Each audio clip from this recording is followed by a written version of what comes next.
เพิ่นว่าคันเอาเขาดินแล้วเอาดินเขาแล้วไว้ก็สิว่าเฮ็ดไว้ตามเพิ่นเว้าเพิ่นมาบอกแล้วเพิ่นเว้าว่านี่ได้เพิ่นมาว่าว่าทางไอเตียงบ่เพิ่นว่าคันเพิ่นว่าก็สิบ่เฮิงปานใดคันเอาเขาดินเขาไว้ก็สิมาเฮ็ดให้ไว้ไม่เฮ็ดให้ไว้เพิ่นเว้าได้ได้ละคำนึงนี่อะไรก็เอาเพิ่มมาผ่าคือเจ้าใจสิได้ชดนักแล้วพี่น้องเนาะนี่ให้เพิ่นเอาไว้ก่อนมายามใดก็มีแต่เอาเพิ่มมาให้เนาะก็สดฮ้อนแห้งอยากอยู่เนาะอยากอยู่บ่ก็แซ่บเด้อนี่แซ่บบ่กินน่ะแซ่บบ่เลยก็เอาเว้าความจริงได้คันว่าแซ่บก็คือแซ่บได้เนาะแซ่บอยู่ว่ากำลังอยากก็สิไปกินเลยได้นี่สิไปต้มฮ้อนแล้วนี่ฮะนั่งยันนอนยันเลยว่าแซ่บโอ้ผัวมาผากก็ดีใจเลยเนาะถ้าแม่เพิ่นเบิ่งคลิปนี่ก็จะก็ยิ้มไปเปิดอยู่บ่จักแม่เฮาแล้วมาแต่หั่นแม่ได้นี่เพิ่นขายเองวันนี้เว้า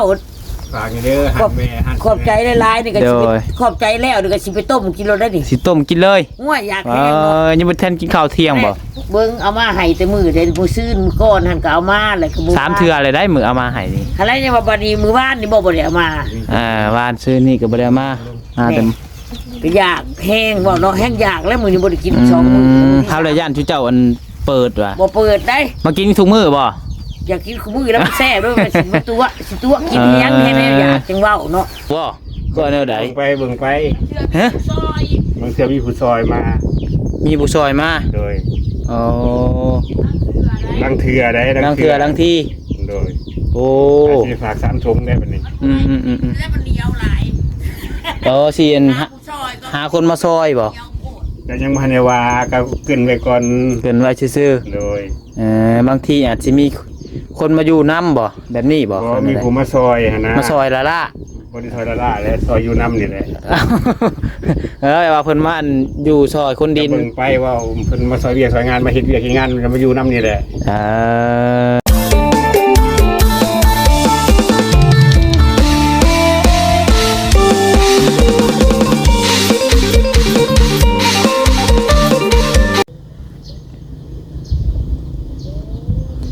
พี่น้องเนาะนำบางไห้กะอังพี่น้องเอ้ย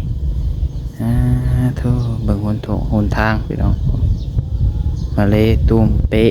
มาเลตุ้มเป๊ะแหละนี่พี่น้องเนาะมาใส่กระมากินพลาดเติงพี่น้องเอ้ย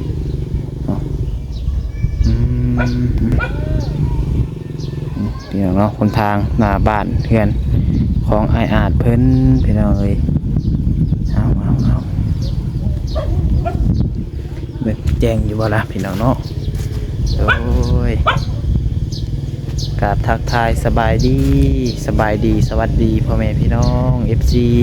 เบิร์ดสุคนบัสมองสุบอนวาซิวฝั่งลาวฝั่งไทยแล้วก็อยู่ทางต่างประเทศเด้อพี่น้องเด้อการยินดีต้อนรับเข้าสู่ช่อง YouTube น้องพัดใจชาแนลอีกแล้วพี่น้องมาพอกันรอบแรงๆมื้อนี้พี่น้องเนาะหลังจากที่ว่าฝนตกหยุดฝนเช้าพี่น้องเลยน้องพัดใจก็ได้เกี่ยวเข้ามาหาทางไออาจเพิ่นนี่คือเก่าพี่น้องเนาะหลังจากที่ว่าแล้วเวียกแล้วงานแล้วพี่น้องเนาะใส่กระเลนใต้เลนเนื้ออยู่พี่น้องเลยมีว่าเขามาทางอ้ายเพิ่น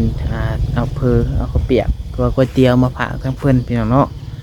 ยันมันบ่มีมากินแรงพี่น้องเลยตัวกินเช้ามื้ออื่นก็ว่ากันไปพี่น้องเนาะพี่น้องเนาะที่แต่ฝนตกแล้วก็ฮ้อนโลดพี่น้องเนาะฝนตกเช้าเลยก็แดดออกบัดนี้พี่น้องเนาะฝนตกแดดออกเพิ่นว่าโอ้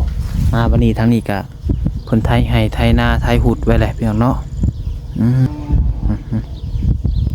เพิ่นเริ่มไทยหุดแล้วพี่น้องเนาะ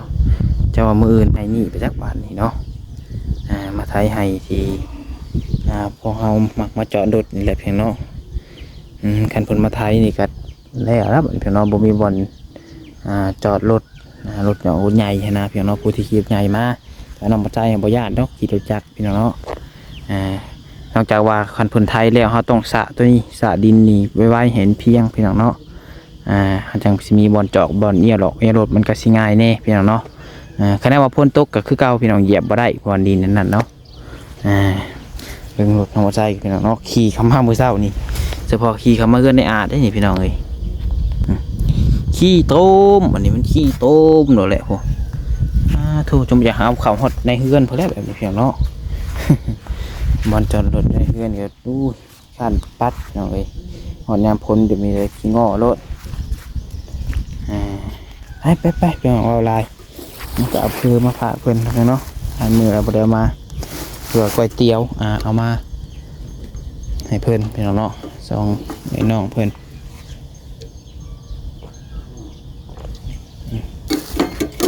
แบบซี่ก่อนพี่น้องเอ้ยไปบัดนี้พวกแดดนอกแล้วบัดพี่น้องเอ้ยเนาะฟ้าล้างฝุ่นเพิ่นว่า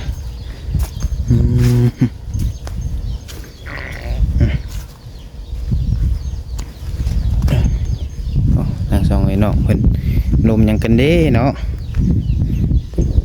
บ่นั่นบ่น่ะบ่อันนี้เนาะบ่ติดตีนอีกบ่ พูดบ่ได้เลย เบา ขุดบ่ได้ ใช่มาเลยจะได้ลมดึงดินเลย เฮ็ดนั่นข่อยมาเลยสิล้มเรื่องดินเรื่องดอนบัดนี้สิแบ่งดินให้ข่อยบ่ แบ่งให้อะไรมันหลายกองแต่ว่า โอ้ดินตัวนี้โอ้ก็ได้ว่าสิแบ่งดินนั่นอันนี้สะดอกให้ แบ่งไว้กองนี่แหละตัว โอ้ยแบ่งตัวเป็นกองเพิ่นว่าพอแห้งเนาะ โอ้ยติดตีนเราต้องคอยใหญ่ เอ้ยเพื่อสิได้มากับบ่ง่าย เอาหยอกจะสิซื้อเนาะ ๆแบ่งได้อยู่ดินเป็นกองนี่แบ่งได้อยู่ แบ่งได้บ่แบ่งกันให้ส่วนสิทง โดย โอ้ ช่วยจะทุ่ง สร้างว่าแทบบัดนี้เนาะ เอาสบายดีเด้อทั้งสองเด้อ หยอกเด้อ โดย สบายดี สบายดีทางไอ้อาดนำ สบายดีเด้อ โอ้ย ที่ว่าไทยเนี่ยใจดีทุกทาน ขออย่างยังป้าตีเลยทางนี้เนาะ มันเปื้อน ล บ่ มมาดิ เ ตอนขี่รถมาเลยกระจูงเอาเลยเอาเพื่องไปใส่เลยกระจูงเขามามันลมดิ เอาพุกเพื่องแค่นี้แล้วไปใส่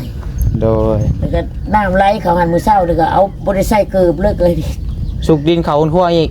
บ่คุดเข้าไปได้ให้มันเป็นห้องเลย อัดไว้ก่อน ไหลเข้าไปหันเบิดแต่ดึกๆผูกมันหนึ่งเขาบ่ได้ โดย มันไหลเขามันหนึ่งเขาบ่ได้เลยสะนั่นเขาเลยก็เลยนั่น เฮ้ยขี่รถเข้ามาบ่ได้พลาดเติงบ่ เจอทันเจอนี่ บ่ได้ล่มติ มันลม โอ้คือเป็นห่วงอย่างเดียวนะยันล่มพอแห้งอี มาก หน่อ เนาะ ยก็ใส่กระสอบแล้วก็หิวเอา ใส่กระสอบเลย โอ้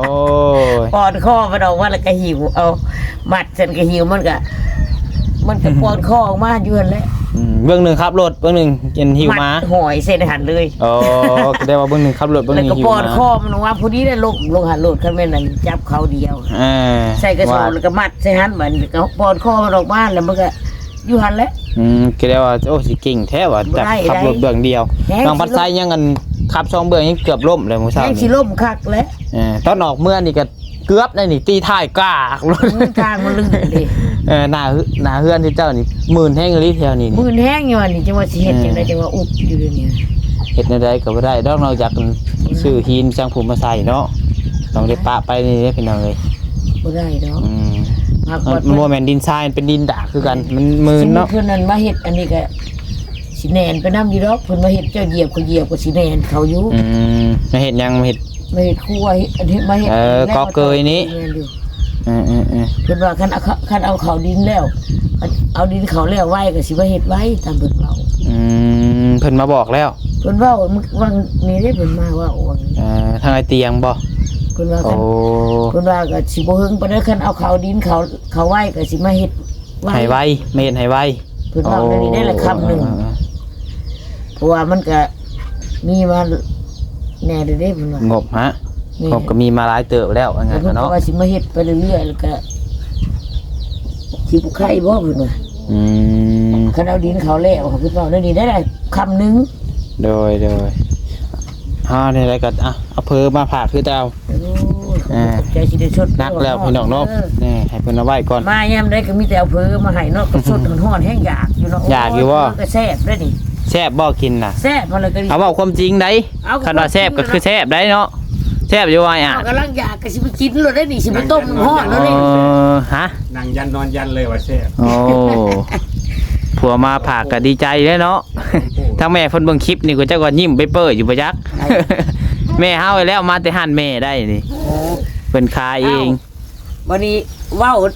ฝากนี่เด้อหันแม่หัน ขอบใจหลายๆนี่ก็สิไปขอบใจแล้วนี่ก็สิไปต้มกินโลได้ดิ สิต้มกินเลย ง่วยอยากแห้งเนาะ ยังบ่ทันกินข้าวเที่ยงบ่ เบิ่งเอามาให้แต่มื้อเดี๋ยวมื้อซื่นมื้อก่อนหั่นก็เอามาแล้วก็บ่ 3เทื่อเลยได้มื้อเอามาให้นี่ อะไรเนี่ยว่าบัดนี้มื้อวานนี่บ่ได้เอามา วานซื้อนี่ก็บ่ได้เอามาแต่ ก็อยากแห้งว่าเนาะแห้งอยากแล้วมื้อนี้บ่ได้กิน2มื้อ ข้าวเลยย่านชุเจ้าอันเปิดว่ะ บ่เปิดได้ มากินทุกมื้อบ่ อ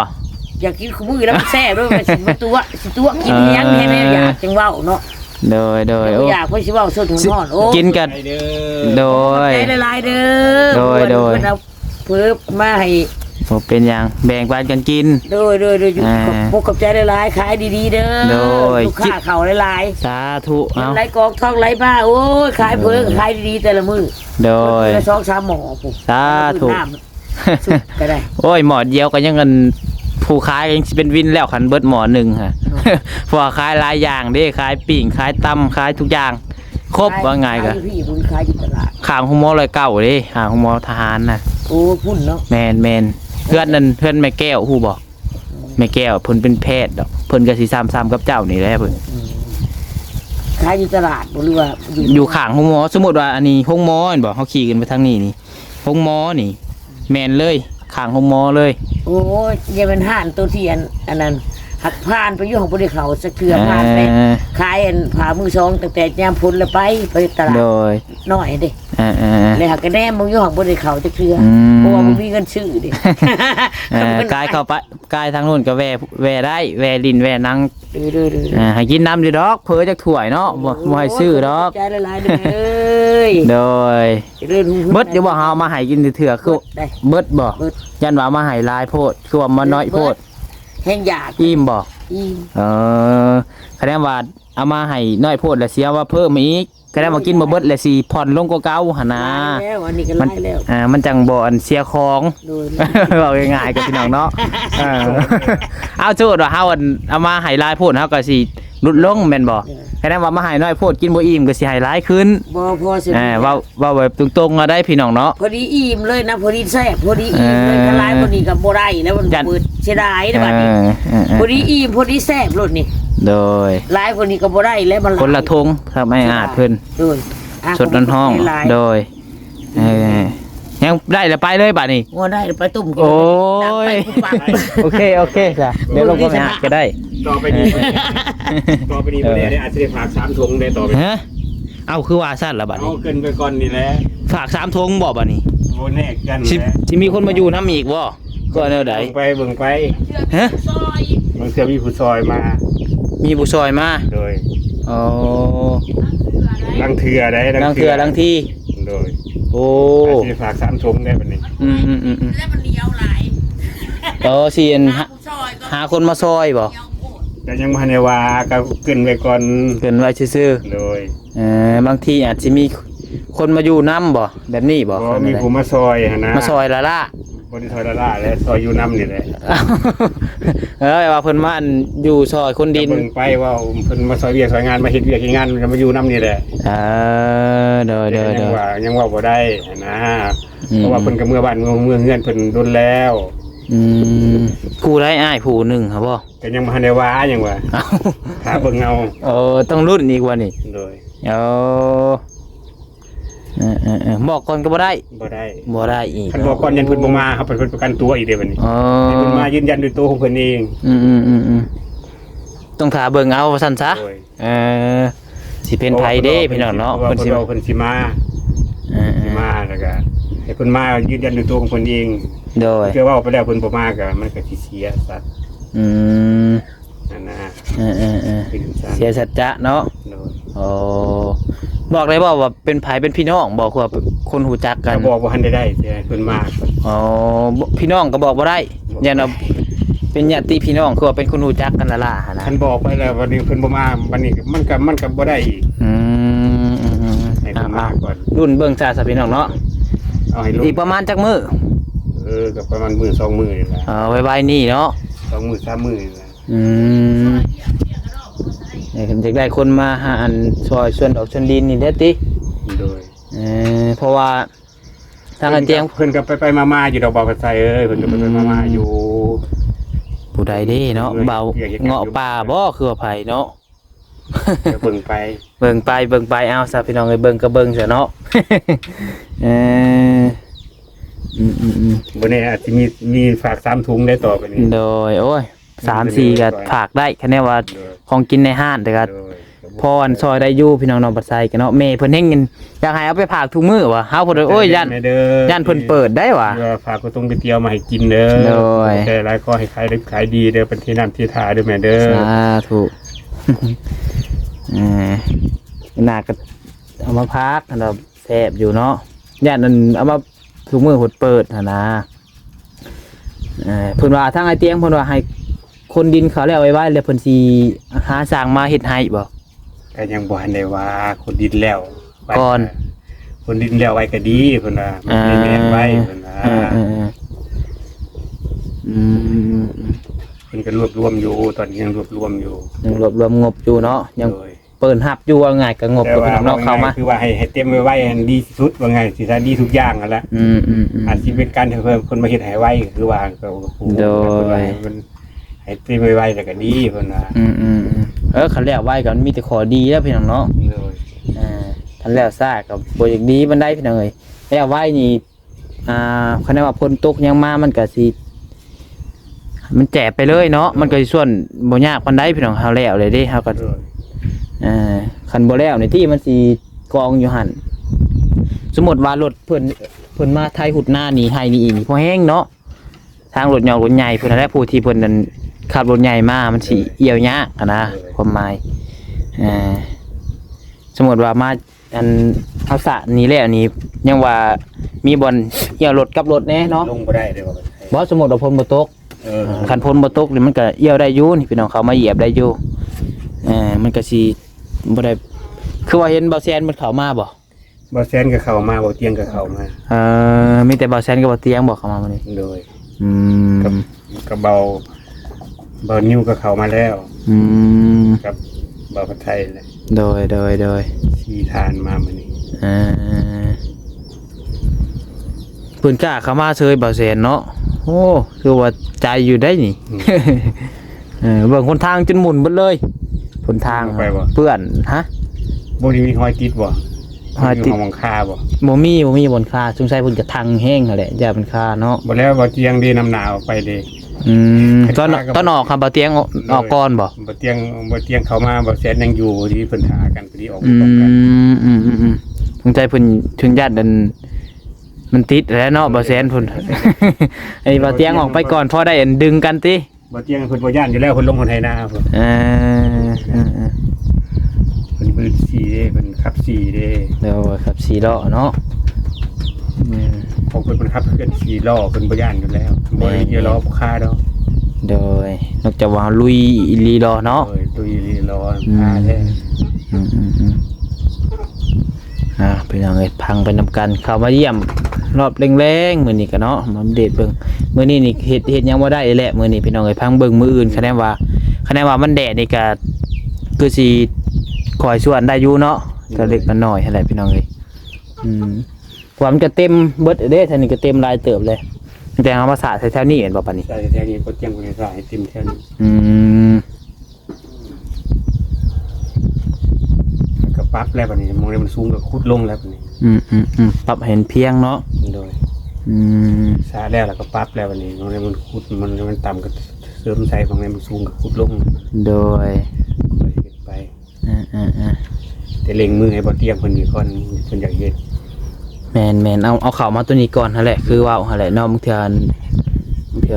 ว่าวนะพี่น้องคือเพิ่นว่าคันเอาเข้ามาไว้ก็มันเทื่อผลิตให้ไว้พี่น้องเนาะแม่นพอได้มีบ่อนนั่งลิ้นนั่งหัวเนาะเตียงนี่ก็เอาออกไปนอกเบิดพุ่นแล้วเตียงก็เนาะเอาเบิดบ่อนนั่งลิ้นพุ่นแหละพี่น้องก็เกยเอาก็เกยก็มีปูแป้นได้บ่ผัดไทยปูแป้นออกเลยปูแป้นออกไปตักว่าขึ้นเงื่อนอีกหน่อยนึงกันบ่ได้แม่นว่าเฮ็ดเกยแบบเฮ็ดบ่นั่งลิ้นซื่อบ่แม่นได้บ่เทพื้นไปซั่นได้เขาเฮ็ดแบบก็ออกไปได้สิเพิ่นนั่นสิปูแป้นให้ปูแป้นนี่แต่ว่าเฮ็ดต่ำกว่าเฮือนใหญ่ต่ำกว่าประมาณ10เซนหรือว่า15เซนต่ำกว่าพื้นตัวนี้โดย สิต่ำกว่าประมาณนี้หรือว่าประมาณนี้ประมาณแต่ว่าต่ำกว่านะ ว่าง่ายก็สมมุติว่าเฮือน หน่อยนึงว่าง่ายที่สตูนหน่อยนึง โดยสมมุติว่าเฮือนปูนก็เฮ็ดต่ำกว่าเฮือนใหญ่อยู่สิเนาะ โดย บ่นั่งลิ้นนั่นแหละพี่น้องเอ้ย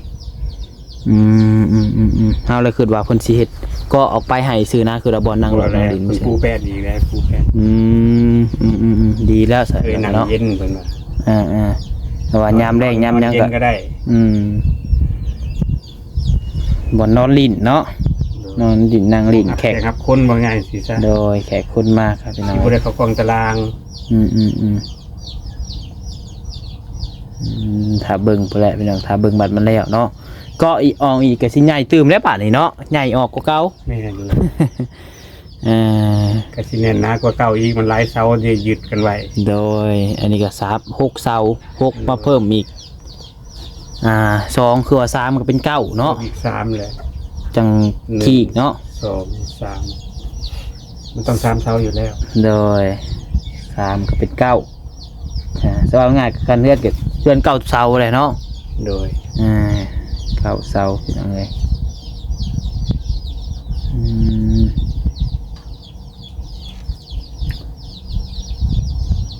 เมื่อคืนนี่บ่ได้ไปก้านบ่เมื่อคืนนี่ฝนตก บ่มีโคม บ่มีโคมคะแนนมีโคมนี่ก็ไปก้านเป็นบ่เจ้าก็ เคยไปอยู่ เคยไปอยู่บ่ แต่ตะกี้เพิ่นได้แหละตั้งแต่เข้ายังหนุ่มยังน้อยพุ่นได้ แต่ว่าเดี๋ยวนี้เด้อปัจจุบันนี่สมมุติ บ่ได้ ว่า ไปมานี่20ปลายปีแล้ว โอ้จะจักว่าสิฮู้บ่จื้อฮอดตาคบตาเขียดซั่นบ่จัก ก็จังหวะ จะว่าอันตางูเป็นตาเขียดแล้วบ่แห้งเนาะไปคุบ ยามก็สะเปียสะปายตกคณะ พอแห้งงี้ก็ได้ว่าไปคุบเอางูอีกเนาะโอ้กันงูไม่ผิดแก้ว่าใครได้ไปถึงงูเห่าพอแห้ง โดยยามก็สะเปียสะปายนี่สิไปได้อยู่บ่ฮู้แล้วก็ฟังเบิ่ง ตามหยอกเพิ่นสิซื้อพี่น้องเนาะแต่ว่าเห็นเพิ่นไปก้านบ่แทนนี่ ซุมื้ออะไรเพิ่นออกมาทางซุมื้อ ได้อยู่บ่เนาะมีอยู่บ่กบเขียดแถวนี้ ก็สิพอมีอยู่แต่ว่าไอ้นี่เสียงมันห้องอยู่กบกันหลายอยู่เลย อึ้งช่วงนี้เนาะงานนี้อึ้งพี่น้องอึ้งตายน้องบ่ใส่ก็ปีกายนี่เคยกินเทื่อนึงอึ้งกินหลายบ่เจ็บหัวได้เฮาก็เจ้าเคยกินอยู่บ่ กิน น้องบ่ใส่นี่กินหลายบ่ได้ประมาณโต2โตนี่ถือว่าขนาดแล้ว คนบ่ค่อยถือคนบ่ถือค่ากับอื่นก็เป็น แม่นบางคนก็กินก็สิออกห้องออกฮ้อนเนาะบางคนก็เป็นหันเป็นหนี้หลายอย่างหลายแนวพี่น้องเอ้ยจำคนบ่ถือกันพี่น้องบ่ใส่นี่กินได้อยู่เล็กน้อยก็ว่าขอโทษพี่น้องกินหลายแล้วมันจะออกทางเก่าหั่นน่ะ มันบางคนก็บ่กินเลยบางคนก็ขี้เดียดเนาะ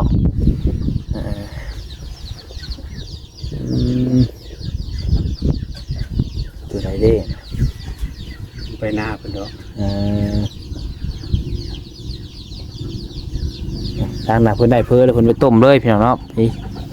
ยังบ่ได้กินข้าวเที่ยงบ่นี่ ยัง ยังทางกินข้าวเที่ยงบ่ถือว่าแล้วแรงเลยแล้วบัดนี้เนาะ เล่นเลย โอ้เพิ่นสิกินเพอแล้วแรงเลยบัดนี้พี่น้องกินแล้วก็อาบน้ำนอนเลยแล้วบัดนี้เนาะ ค่ำเลยเด้นี่พี่น้องเอ้ยค่ำเขาเลยว่าเซียนเอาพอแบ่งมาให้ยืมสากกันบ่เห็นน้องสงสัยน้องสาวเอาไป สงสัยน้องสาวเอาไปยันเพิ่นนั่นเอาไปฉากมาจากเมื่อหาเดือนพุ่นละเอ้าไปไสวะเดี๋ยวมือ ทวงอยู่ ฮะ ไว้สิทวงอยู่ได้เมื่อกี้ บ่ได้ลืมบ่ได้หยังไดไปจันเมื่อเอาแล้วแต่ว่าบ่เห็นสงสัยน้องเอาไปฉากเฮายังบ่ทันได้ใช้แถมได้ซื้อมายังบ่ได้ใช้จักเทื่อ อาจเพิ่นอยากสากเพิ่นยืมสากบ่เนาะเดี๋ยวมื้ออื่นที่ถือออกมานำมื้ออื่นเช้านี่ถ้าเราบ่ค่าเวียกบ่ค่าหยังพี่น้องเนาะเอาซะ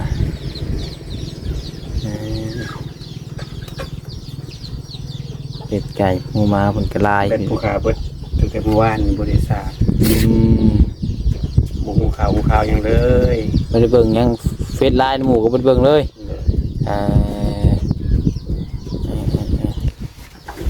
มีไฟฟ้าเนาะ อ๋อเดี๋ยวมื้ออื่นแค่นั้นบ่ได้เข้ามาสิเอามาให้ยืมซากเอาซะพี่น้องเนาะวันนี้ก็เบิ่งพาเลาะเบิ่งอ้อมๆเพื่อนก่อน FC ตัวถ่ายให้อ้อมๆเพื่อนให้เบิ่งนี่พี่น้องเนาะก็ถ่ายให้เบิ่งอยู่เลยพี่น้องคือว่าถ่ายอยู่ให้ถ่ายแบบได้อีกเนาะ เพิ่นบอกให้ถ่ายก็สิถ่ายอีกพี่น้องเนาะ เงินบ่ ฮะ น้องก็ใช้คือขึ้นไปถ่ายถึงเงินแล้วบ่ เคยแล้วขึ้น ก็ถ่ายอ้อมไปเพิ่นเบิ่ง สิย่างถ่ายอ้อมให้เบิ่งอีกแล้วพี่น้องเนาะอันนี้เพิ่นจะเฮ็ดเฮาก็ถ่ายให้เบิ่งพี่น้องเนาะอันนี้ก็เป็นเพิ่นเดินทางยังทางค้างอันนี้เนาะทางข้างคือทางหน้าวะทางค้างเนาะ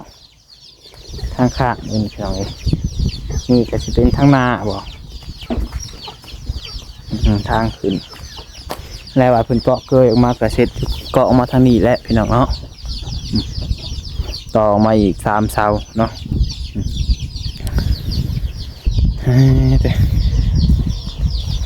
นี่พี่น้องเอ้ยอ้อมบริเวณ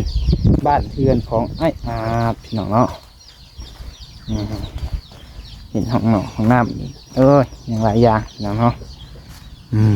คอยเห็ดไปเทเล็กละน้อยอยู่ตรงไหนตรงนั้นนี่ก็ค่าอีแบบหนึ่งในเพียงเนาะบรรยากาศมันสงบพี่น้องไอ้บ่ต้องไปวุ่นวายกับผู้ใดเนาะบ่ต้องไปสอบไปชนวุ่นวายนำผู้ใดพี่น้องเอ้ยเฮาอยู่แบบเงียบๆอยู่แบบพอเพียงเนาะสมมติว่าเป็นดินให้ดอกให้หน้าของเบิ่นแห้งคักพี่น้องเนาะยำให้ยำหน้าก็เฮ็ดให้เฮ็ดหน้าไปพี่น้องปลูกผักปลูกหญ้าไปพี่น้องเนาะทงเฮ็ดทานก็ว่ากันไปพี่น้องเอ้ยโอเคเด้อพี่น้องเด้อสำหรับคลิปนี้กันเนาะเข้ามาเยี่ยมทางไอ้อาจเพิ่นรอบแรงรอบค่ำๆพี่น้องเนาะคอยค่ำดงแรงแล้วเนาะคลิปนี้ก็ถ้าว่าผิดพลาดประการใดก็ต้องขอโทษขออภัยนำมันลายพี่น้องเนาะขอบบุญขอบคุณพ่อแม่พี่น้อง FC เบิดทุกคนที่กำลังชมเด้อพี่น้องเด้อเนาะฝากพ่อแม่พี่น้องเป็นกำลังใจกดไลค์กดแชร์คนละ1 ไลค์ 1 แชร์เพื่อเป็นกำลังใจให้น้องภาษานี่พี่น้องเนาะ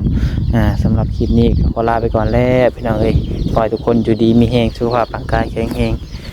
อยู่เย็นเป็นสุขกายสบายใจร่ำรวยเบิดสุขสุขคนพี่น้องเนาะโด